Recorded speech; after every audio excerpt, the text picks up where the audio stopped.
일어나십시오.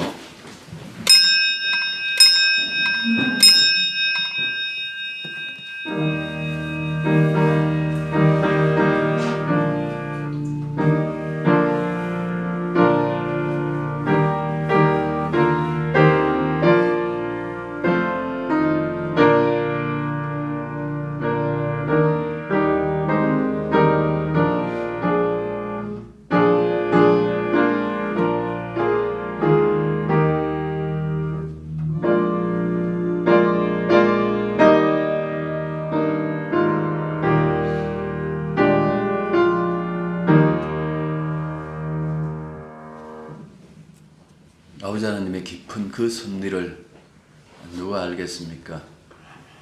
왜 마른 광야에 비가 내리는지, 왜 인간 세상을 이렇게 멈춰놓고 자연을 그 시기에 회복하는지, 이 모든 것들은 하나님의 깊은 섭리와 깊은 뜻에 담겨 있는 줄 압니다. 우리의 삶에 다가오는 것 때문에 불편해하고 이것 때문에 원망하기보다는 하나님이 계시기에 기뻐하고 찬양하고 영광 돌리는 그 넓은 마음으로 날마다 저희들 살아갈 수 있도록 도와주십시오.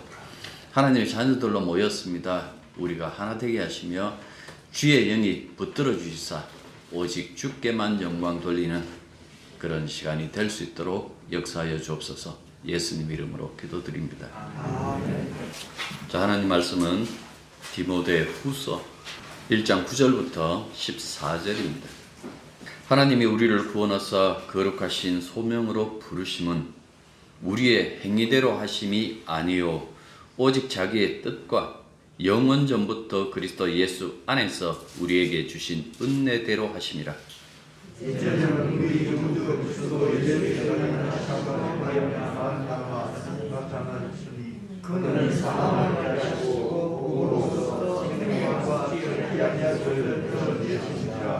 내가 이 복음을 위하여 선포자와 사도와 교사로 세움을 입었노라.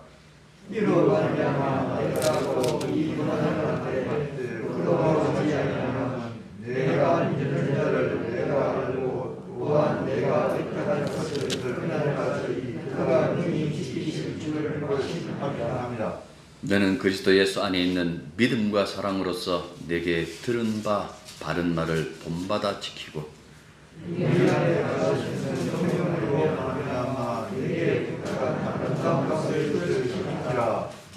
아멘.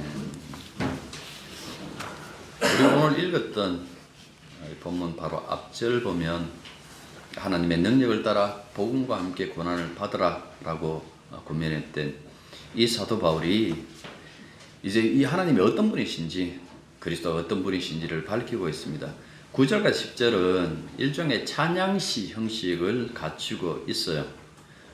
가장 먼저 하나님을 구원과 소명의 주체자로 이렇게 묘사하고 있죠.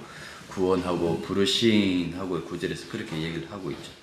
여기서는 뭐 어디에서 어디로 구원했다라는 내용이 명시되어져 않지만은 바로 뒷구절을 보시면 어렵지 않게 우리가 그것을 확인할 수가 있겠죠. 바로 사망에서 생명으로 우리를 옮겼다라는 그 말씀이 그 말씀을 우리가 확인할 수 있다라는 그 이야기입니다. 바울은 하나님의 구원을 우리의 부르심과 결합해서 이렇게 언급하고 있죠. 거룩한 부르심이라고 이렇게 얘기를 하고 있어요. 이 거룩한 부르심이라고 이렇게 얘기하는 것은 우리를 부르신 이 소명 자체가 하나님에게서 나온 것이기에 거룩한 거예요.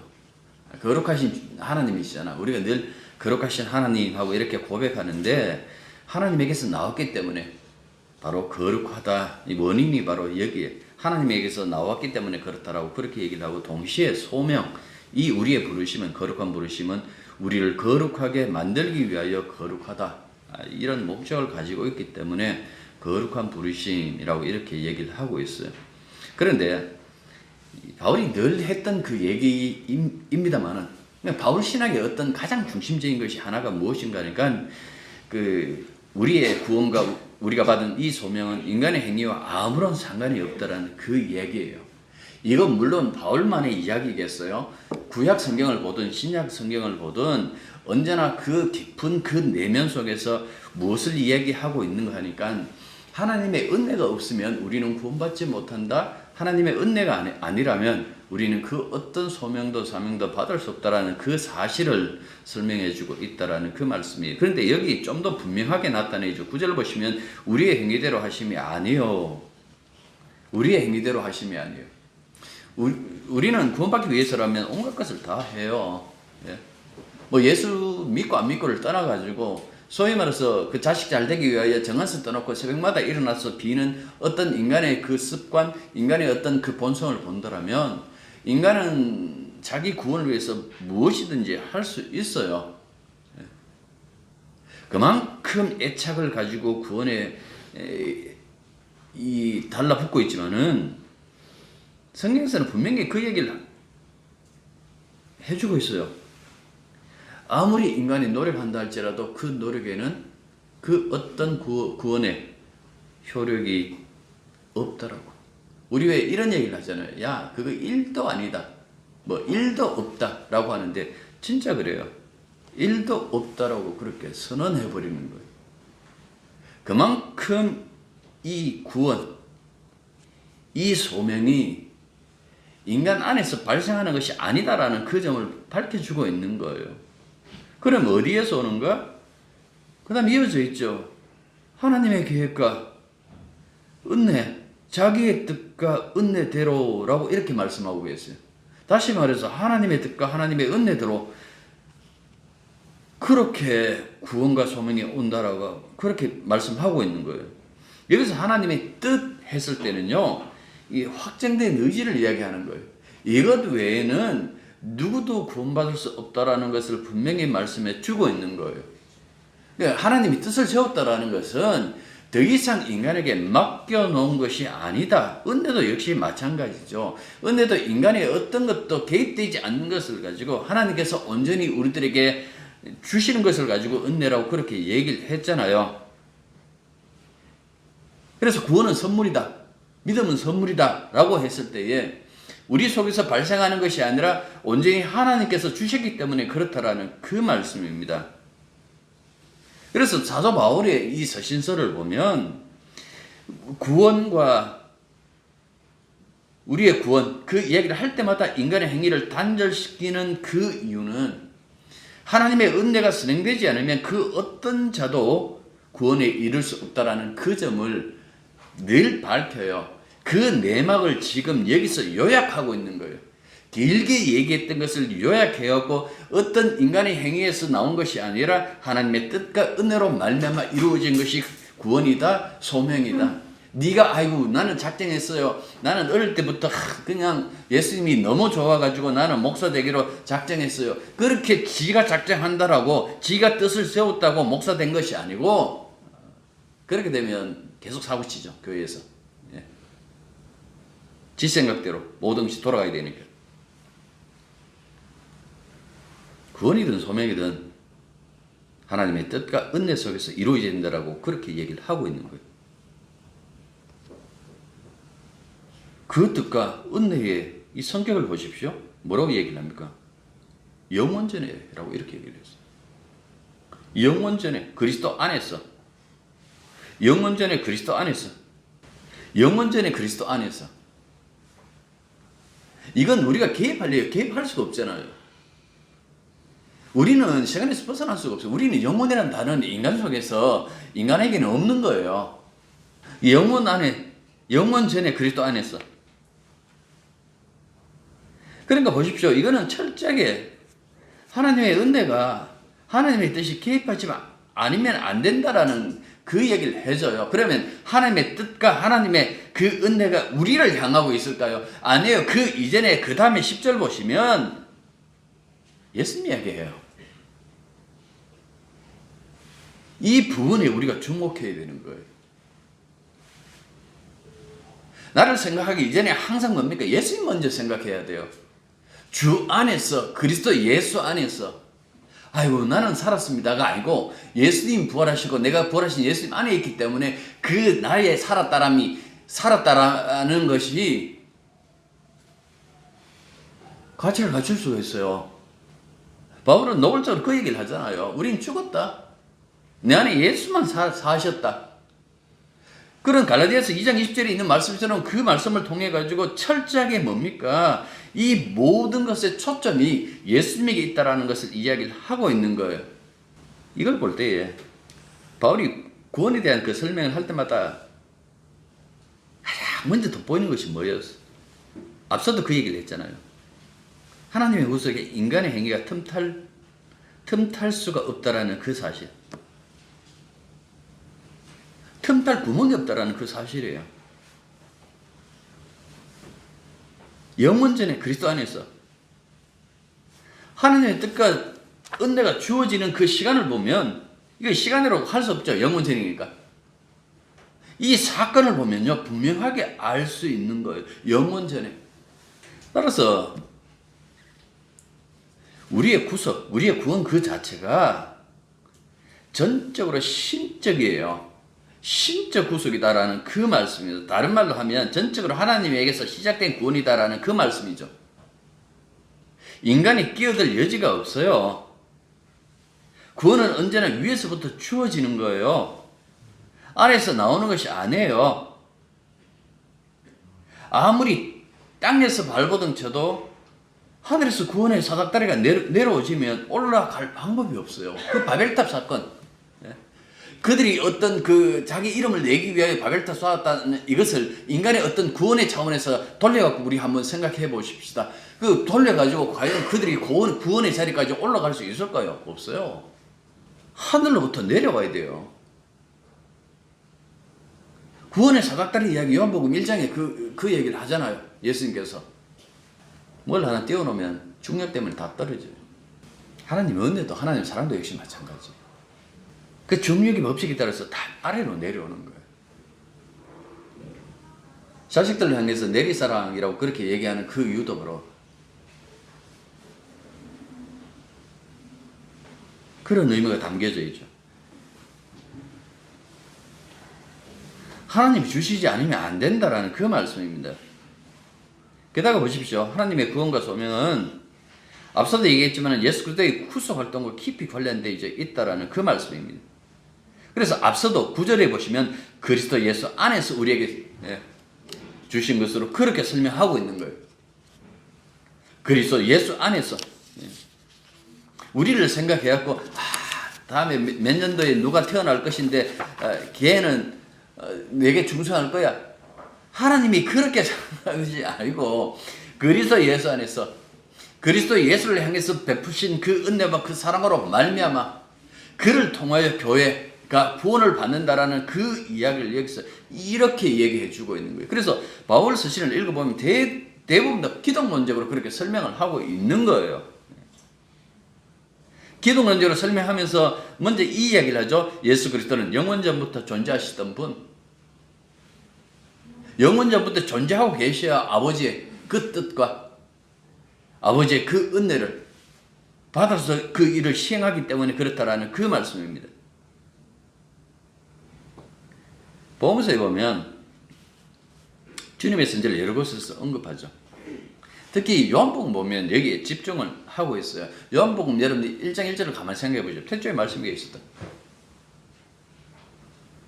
그렇게 시작한다고요.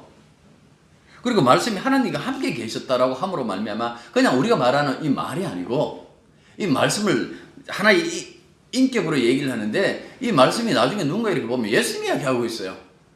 그리고 이 말씀을 통해서 세상이 지음을 받았다라고 그렇게 이야기하는 것이 바로 1장의 하이라이트죠.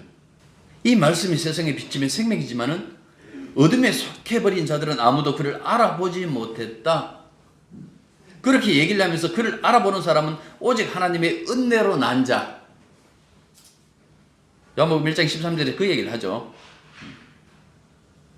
그리고 30절에 보면 하나님의 은혜로 난 자 중에서 세례 요한이 있어요. 세례 요한이 그리스도를 어떻게 이야기를 하는 거 하니까 이렇게 얘기를 해주죠. 내 뒤에 오는 사람이 있는데 그리스도예요. 왠가하니까 사람들이 몰려와서 당신 그리스도입니까? 혹은 그 선지자입니까? 라고 했을 때 나 그 선지자 아니다. 그 선지자라는 것은 모세가 얘기했거든요. 장차 올 나와 같은 선지자가 등장한다라고 그렇게 얘기를 했는데 당신이 메시아입니까? 라는 그 얘기는 마찬가지예요. 당신이 그 선지자입니까? 라는 것은 당신이 메시아입니까? 라고 물어봤더니 나는 아니다 그랬어. 나는 그의 길을 닦는, 그의 앞에서 그의 길을 닦는 선지자다라고, 그래서 광야에서 소리다라고 그렇게 얘기를 해요. 그런데 어떻게 소개하는가 하니까 내 뒤에 오는 사람이 있는데 나보다 앞선 것은 그가 나보다 먼저 계십니다. 그가 나보다 먼저 계셨다라는 그 말씀을 통해 가지고 그리스도의 선지하심, 그 예수님의 선지하심을 그렇게 설명해요. 이 부분은요, 예수님 자신도 사람들에게 얘기를 해요. 이렇게 얘기를 합니다. 너희 조상 아브라함은 나의 때 볼 것을 즐거워하다가 보고 기뻐하느니라 하니까 유대인이 가짠도 하는 거예요. 그래서 이렇게 얘기를 합니다. 내가 아직 50도 못 되었는데, 50이라는 것은 소위 말해서 이제 성전에서 활동을 이제 50세까지 해요. 30부터 50까지 하는데, 그 50이라는 것은 그들 입장에서는 어른이다. 이렇게 얘기를 하고 있겠죠.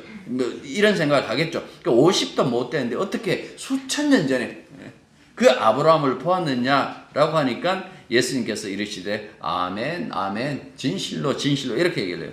너희에게 이르노니 아브라함이 나기 전부터 내가, 아브라함을 본 것도 아니고 아브라함이 나기 전부터 내가 있느니라. 있었을 것도 아니에요. 내가 있느니라 하시니 그들이 돌을 들고 치려 하거늘 하고 이렇게 말씀하고 있습니다. 그러니까 예수님께서 어떤 자보다 먼저 계시다라는 것은 예수가 선지하시는 주님, 선지하신 바로 하나님이시다. 성자시라는 그 이야기를 지금 이렇게 얘기를 해주고 있어요. 그런데 10절 다시 보십시오. 여기 보면 10절에서 이제는 하고 이렇게 얘기를 하고 있어요.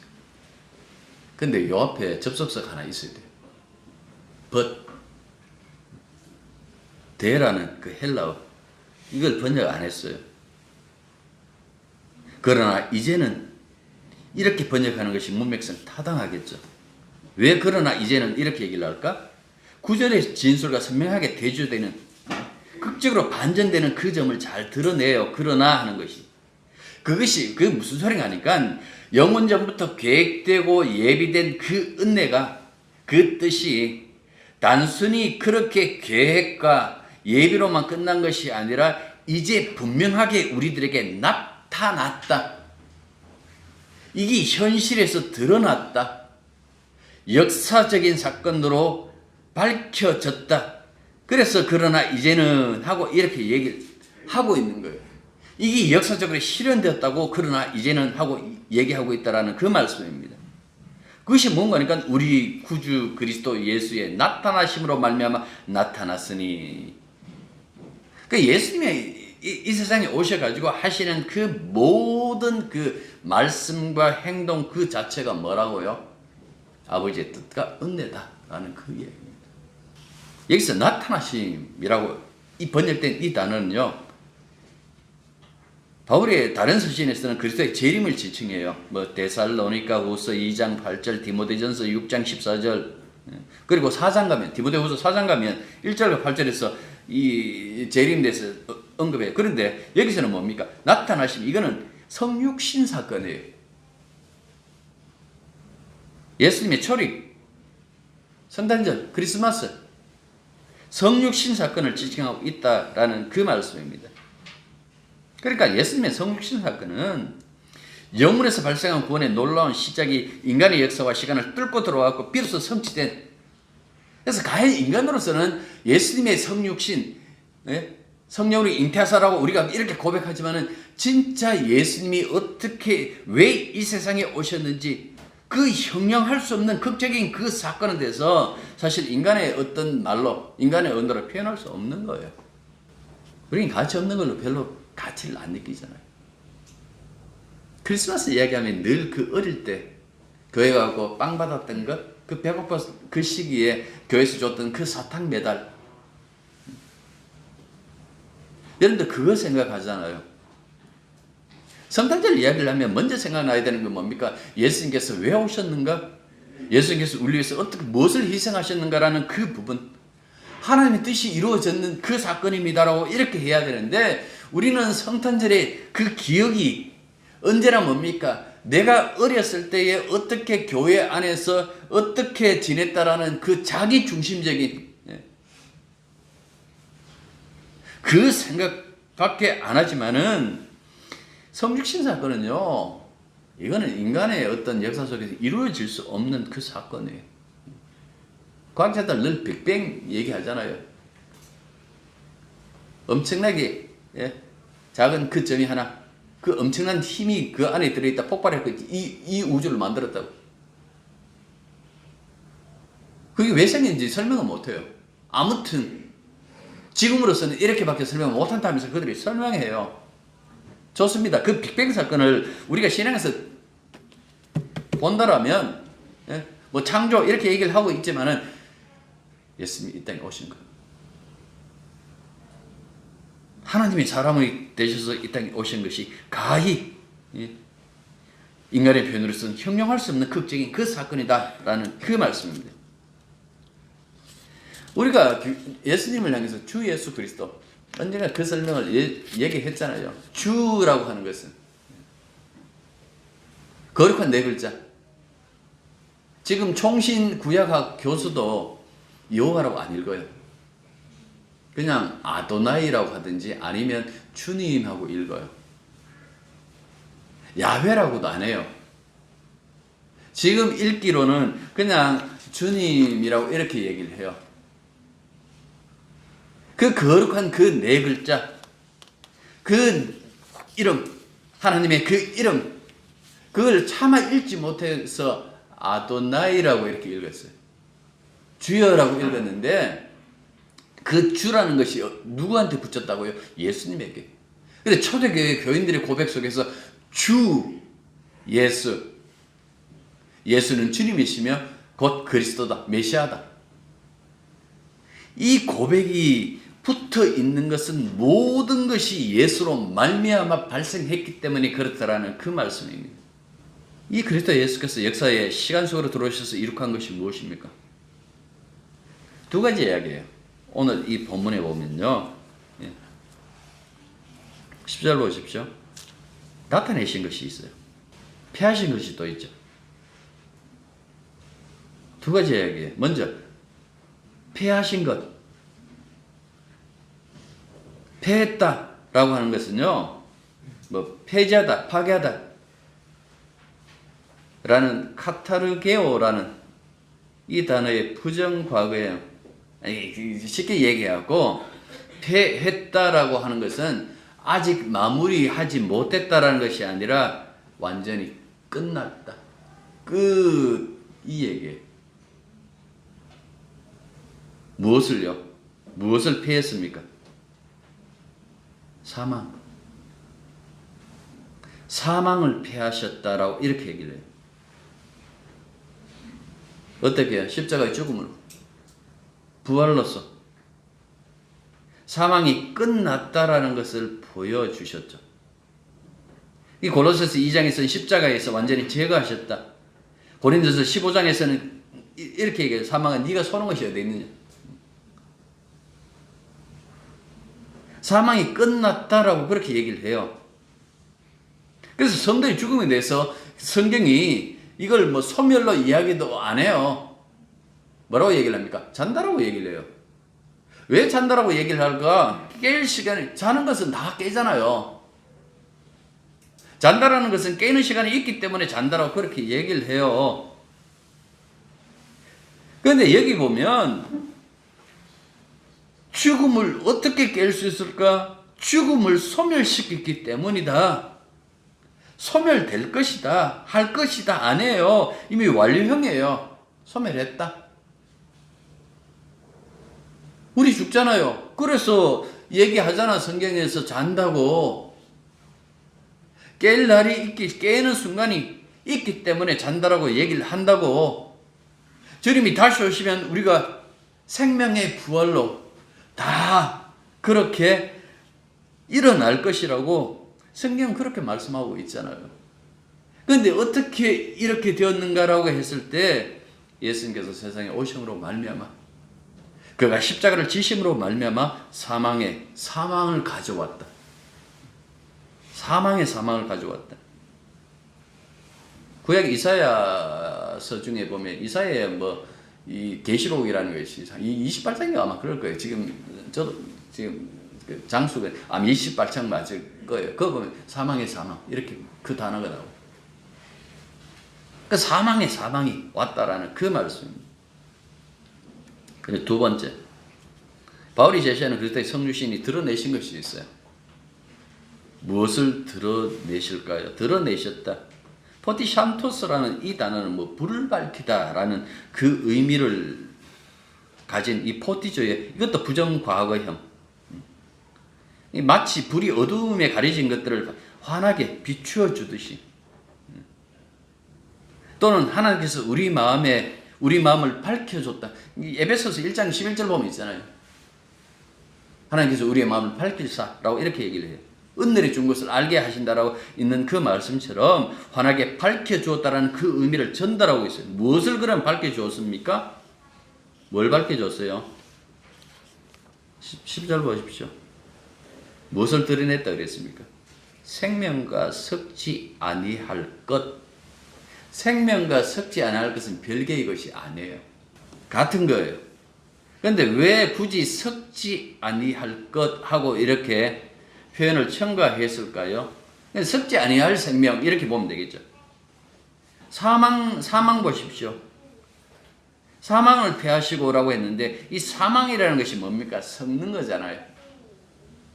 이 사망이 섞는 것인데 반해서 생명, 다시 말해서 영생은 섞지 아니하는 것임을 강조하기 위해서 섞지 아니할 생명이라고 이렇게 얘기를 하고 있는 거예요. 그러니까 예수님의 성육신 사건으로 말미암아 일어난 그것이 무엇인가 하니까 인간에게 바로 영생. 요한복음에서 끊임없이 그 얘기를 하잖아요. 인자가 온 것은 너희들에게 생명을 주려 합니다. 그 생명이 뭔가 하니까 우리가 말하는 이 생명 아니에요. 그 영생을 이야기한다라는 그 말씀입니다. 우리의 생명은 항상 시간에 걸리고 공간에 걸리고, 그런데 예수님이 주시는 이 생명은 이거 창조전 영원으로부터 오셨고 영원하신 그 생명을 주시기 때문에 이거는 그냥 지금 우리가 가지고 있는 이 목숨줄 붙어 있는 인간의 그 생명이 어디 있다 그랬어요? 코에 있다라는 거예요. 이거 한계를 이야기를 하잖아요. 그리고 우리는 어떻습니까? 썩잖아요. 죽으면 우리 몸뚱아리가 썩잖아요. 이것이 사라지는 영원한 생명을 약속하시고 이것을 우리들에게 주셨다라는 그 말씀입니다. 그런데 이 불멸의 생명을 사람들이 어떻게 알 수 있을까요? 그 이야기를 사도 바울이 얘기를 하는 거예요. 도대체 목사 역할이 뭐냐? 도대체 성도의 역할이 뭐냐? 이 모든 내용이 들어있는 것을 가지고 뭐라고 얘기를 합니까? 복음이라고 얘기하잖아요. 왜 사는데? 왜? 복음을 전하기 위하여. 내가 복음 때문에 구원받았고 누구든 이 복음에 참여되는 자는 구원받는다라는 그 사실을 알리기 위하여. 여기 보면 디아투 유앙겔리우라고 이렇게 되어 있는데 본문에 보면 헬라어 그 복음을 통하여라는 이 뜻이에요.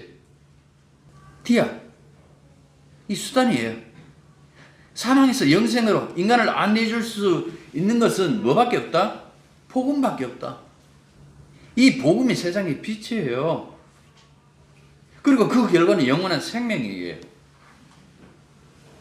이 생명은 또한 썩지 않고요. 이것 때문에, 이 복음 때문에 자신이 사도로 세움받았다라는 그 얘기를 하고 있습니다.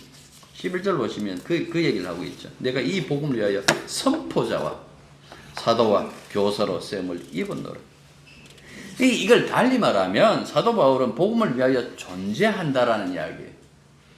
사도 바울의 인생에서 복음이 가장 중요하다라고 이렇게 얘기를 하면 부족해요. 사도 바울 인생 그 자체가 뭐라고요? 복음이다.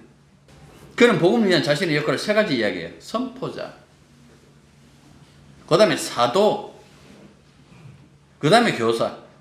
그는 복음을 외치는 자이며 복음을 위하여 보내심을 받은 자이며 복음을 가르치는 자이다. 그 얘기예요.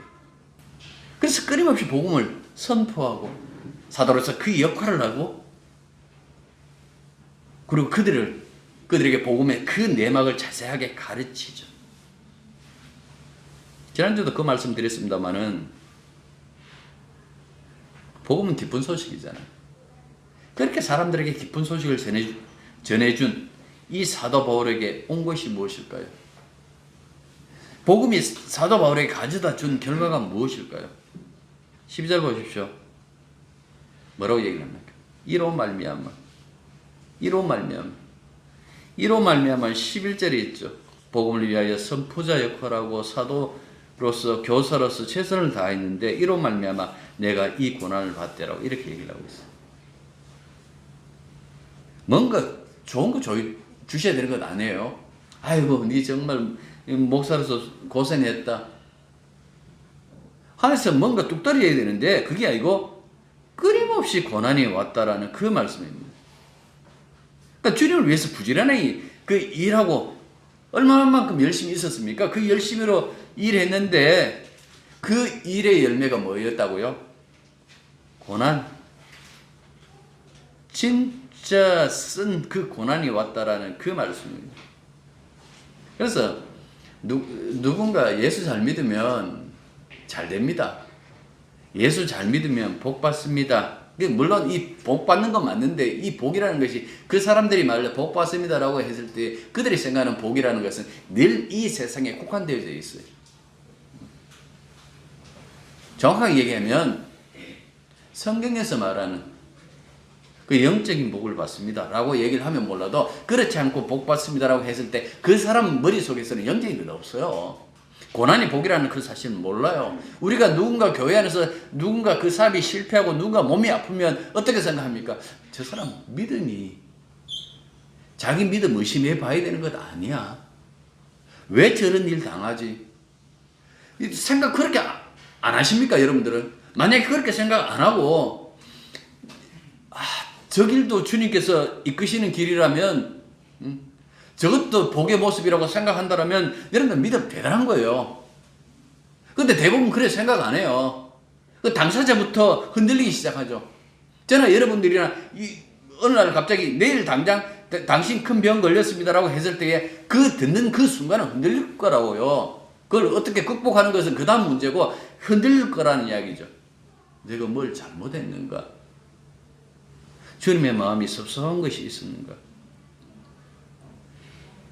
성경은 그 얘기를 해요. 복음이 반드시 성공을 약속하지 않는다고. 더 나아가서 바울은 이런 얘기를 합니다. 나는 이 고난을 부끄러워하지 않는다고. 복음을 위한 그 고난은 수치가 아니에요. 복음의 일꾼이 되어서 받는 그 고난은 창피한 일이 아니다라는 그 점을 분명히 얘기를 해주고 있는 거예요. 자신이 왜 그렇게 부끄러워하지 않는지 이거 완전 똥배짱이냐? 그게 아니에요. 부끄러워하지 아니함은 하고 그 다음에 그 설명을 해요. 내가 믿는 자를 내가 알고 내게 이런 사명 주고 보내신 그 예수님을 내가 안다라는 이야기예요. 내가 알고 내가 확신한다라는 그 말씀. 자신이 지금 누구를 믿고 있다라는 그 사실에 대하여 너무나 확신적이기 때문에 지금까지 줄곧 신뢰했는데요. 이 신뢰라는 것이 이 확정적이에요. 완료형이에요. 그렇기 때문에 내가 누구 때문에 고난받는다라는 그 사실을 알기 때문에 나는 부끄러워하지 않는다라는 그 얘기를 해주고 있는 거예요. 그리고 또한 이렇게 얘기를 하죠. 바울이 맡은 일을 끝까지 할 수 있도록 그분이 지켜주실 것이다. 다시 살렸습니까? 안 살렸어요. 바울 죽였어요. 네 역할은 여기까지다 하고 바울이 나중에 로마에서 순교한다고요. 복음이 가르쳐주는 고난이지만은 이것 때문에 이 사도 바울은 흔들리지 않았습니다. 왜요? 그는 좀 더 멀리 봤어요. 그냥 우리의 육신의 눈으로 보질 않았어요. 신앙의 눈으로 봤어요. 그리고 이 세상의 관점에서 보질 않았어요. 사명적인 관점에서 봤어요. 그리고 요한은 이 세상의 시간으로 보질 않았어요. 종말론적 그 시간으로. 그래서 그날까지라고 이렇게 얘기를 해요. 이 종말론적인 그 시각이 있었기 때문에 자신의 그 길을 부끄러워하지 않고 오히려 모든 것을 주님께서 주님께 맡기고 나는 그 부분을 확신한다라고 그렇게 얘기를 하고 있는 거예요. 그래서 13절에 그 얘기를 합니다. 너는 하고 이제 자기 이야기에서 디모데에게 넘어가죠. 그리스도 예수 안에 있는 믿음과 사랑으로서 내게 들은 바 바른 말을 본받아 지키고, 바른 말하고 일하고 되어 있고, 여러분들 밑에 보시면 미주 보시면 건전한 하고 이렇게 있어요. 사악한이 아니고 건전한 혹은 바른 하고 이렇게 얘기를 하고 있어요. 바르고 건전한 것이 무엇일까요? 앞서서 얘기했잖아요. 생명을 갖다 주는 복음. 이단에 휩쓸리면 생명 갖다 줄 거예요? 아니요. 한평생 착각해갖고 자기는 예수를 열심히 믿다고 생각하는데 그 이단에게 속해가지고 자기 있는 거 다 뺏기고 그 다음에 뭡니까? 그냥 그렇게 망하는 거예요. 그래서 복음이 얼마나 소중한지 아시겠습니까? 복음에만 생명이 담겨져 있다고요. 디모데 이렇게 얘기합니다. 그리스도 예수 안에 있는 믿음과 사랑 안에서 주님 안에 있는 믿음이 역사하거든 그 믿음으로 사역하고, 그리고 주님의 사랑이 역사하면 그 사랑으로 사역하고, 네 생각과 네 뜻대로 하지 말라라는 그 얘기를 하고 있는 거예요. 모든 것을 다 그리스도 예수의 믿음으로, 그리스도 예수의 사랑으로 하라라고 그렇게 얘기를 하고 있는 거예요. 이걸 가지고 14절에서는 뭐라고 얘기를 합니까? 아름다운 부탁 이렇게 얘기를 했어요. 부탁한 아름다운 것을 지키라. 부탁한 아름다운 것. 그 아름다운 것은 위에 있는 말씀이랑 마찬가지예요. 생명과 섞지 않을 것을 제공하는 그 복음, 그게 아름다운 것이죠. 이 아름다운 것, 이것 지키라. 복음에만 생명이 있다. 복음만 아름답다. 그러니 이걸 사람들에게 가르치고 선포하라고 그렇게 얘기를 하고 있는 거예요. 자만서 30장 보면 고운 것도 거짓되고 아름다운 것도 헛되나 오직 주님을 경외하는 여인은 칭찬받는다라고 얘기를 했어요. 주님을 경외하는 것, 그게 뭘까요? 믿음이잖아요. 신앙이잖아요. 그러니까 하나님께서 아름답게 보는 것이 따로 있다라는 그 얘기예요. 선악과 따먹고 난 다음에 인간들이 죄인이라고 하는 것은 뭡니까? 그 하나님이 아름답게 보는 것과 자신이 아름답게 보는 것이 이 갭이 벌어져 버렸죠. 인간은 원래부터 하나님의 뜻과 하나님의 은혜 속에 살아야 되는데 선악과 따먹고 난 다음부터 뭡니까? 지 뜻. 나는 꿈이 있어요. 나는 꿈을 이룰 거예요. 늘 그렇게 얘기하면서 자기의 뜻과 자기의 생각대로 살아갑니다. 그런 인간이 생각하는 그 아름다운 것, 아름다울까요? 아름답지 않겠죠. 왜? 인간은 항상 사적인 감정이 들어가게 돼 있어요. 사적인 감정이 들어가고 아름답다라고 했는데, 그래서 성경에서 그 얘기를 해주는 거예요. 그거 다 헛되다. 진짜 아름다운데요. 아니야, 시간 지나봐. 그게 어떻게 되는가. 하나님 없이 아름다운 것은 찬송에 나오죠. 아름답다 예수요. 복음밖에 없어요. 예수는 자신이 복음이니까 복음밖에 없다라는 그 얘기예요. 근데 이것도 뭐라고 얘기를 합니까?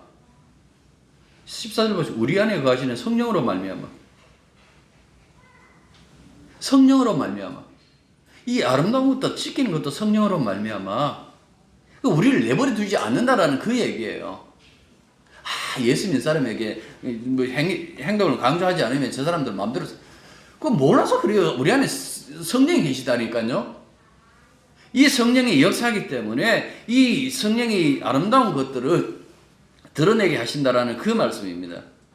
사랑하는 여러분들, 이 세상의 모든 것은 다 쇠하고 퇴락하고 결국 사라집니다. 뭐 인생은 짧고 예수는 길다. 그런 말도 있지만